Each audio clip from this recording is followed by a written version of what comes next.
Hello friends, NCERT Hindi analysis में आपका स्वागत है। और आज के हम इस वीडियो में एनसीईआरटी क्लास 6 की ज्योग्राफी का चैप्टर नंबर 1 देखेंगे। चैप्टर का नाम है the earth in the solar system, मतलब कि हमारे पूरे सोलर सिस्टम में अर्थ की पोजीशन।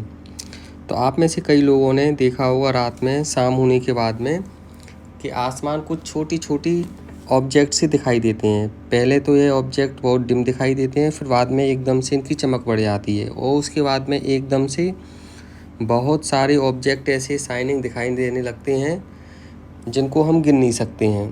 पूरा का पूरा आसमान इन छोटे छोटे टाइनी शाइनिंग ऑब्जेक्ट से भर जाता है। इनमें से कुछ बहुत चमकीले होते हैं, ब्राइट होते हैं, और कुछ बहुत डिम होते हैं, मतलब जिनकी लाइट कम होती है। ऐसा लगता है जैसे पूरा का पूरा आसमान हीरों से जड़ा हो। यह देखने में ऐसे लगते हैं, ट्विंकलिंग करते हैं। ट्विंकलिंग का मतलब होता है झिलमिलाना, लेकिन अगर तुम ध्यान से देखोगे तो उनमें से कुछ झिलमिलाते हैं और कुछ नहीं झिलमिलाते हैं।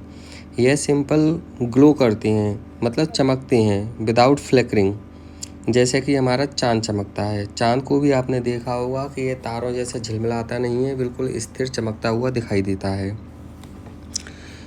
इन चमकदार चीज़ों के अलावा आपने कुछ दिनों में चंद्रमा को भी देखा होगा। चंद्रमा रात में दिखाई देता है, लेकिन इसकी पोजीशन हमेशा एक जैसी नहीं होती है। यह समय के हिसाब से अपना शेप बदलता है। आपने देखा होगा कभी कभी चंद्रमा पूरा दिखाई देता है तो कभी कभी चंद्रमा दिखाई भी नहीं देता है।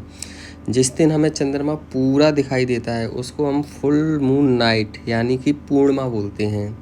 और उसके 14 दिन बाद आपको चंद्रमा बिल्कुल दिखाई नहीं देगा। इसको हम न्यू मून लाइट या फिर अमावस्या कहते हैं। तो फ्रेंड्स, फुल मून नाइट का मतलब होता है पूर्णिमा और न्यू मून लाइट का मतलब होता है अमावस्या।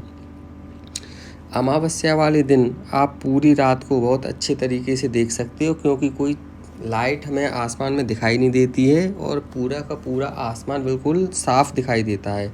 इस साफ़ आसमान में सितारों को आप बहुत अच्छे तरीके से देख सकते हो, बशर्ते उनमें बादल ना हो, बिल्कुल क्लियर नाइट हो। आपने कभी सोचा है कि दिन के समय पे हम चंद्रमा और बाकी ये सब तारे नहीं देख पाते हैं? ऐसा क्यों होता है? क्योंकि दिन में सूरज की रोशनी के कारण हमें ये सब चीज़ें दिखाई नहीं देती हैं, जो कि रात में क्लियर दिखाई देती हैं। तो फिर ये सूरज, चंद्रमा और ये सब छोटी छोटी चमकदार चीज़ों को हम मिलाकर सेलेस्टियल बॉडी कहते हैं। कुछ सेलेस्टियल बॉडी बहुत बड़ी होती हैं और गर्म होती हैं। यह बिल्कुल गैसेस की बनी होती हैं, हमारी पृथ्वी की तरह नहीं है। हमारी पृथ्वी पर तीनों चीज़ें पाई जाती हैं, गैसेस भी होती हैं, सॉलिड भी होता है और लिक्विड भी होता है। लिक्विड पानी के फॉर्म में होता है, सॉलिड मतलब जिस सतह पे हम रहते हैं, और पूरा का पूरा एटमॉस्फेयर गैसेस का मिलकर बना होता है। इन सेलेस्टियल बॉडी में अपनी खुद की गर्मी होती है और खुद की लाइट होती है, जो यह बहुत भारी मात्रा में निकालते हैं। इन सेलेस्टियल बॉडी को हम स्टार कहते हैं, मतलब तारा कहते हैं, और हमारा सूरज भी एक तारा है। यह जो रात में चमकते हुए सितारे दिखाई देते हैं, यह बिल्कुल सूरज की तरह होते हैं, लेकिन हमें इनकी हीट, गर्मी और फिर लाइट दिखाई नहीं देती है, क्योंकि ये हमसे बहुत बहुत बहुत दूर होते हैं।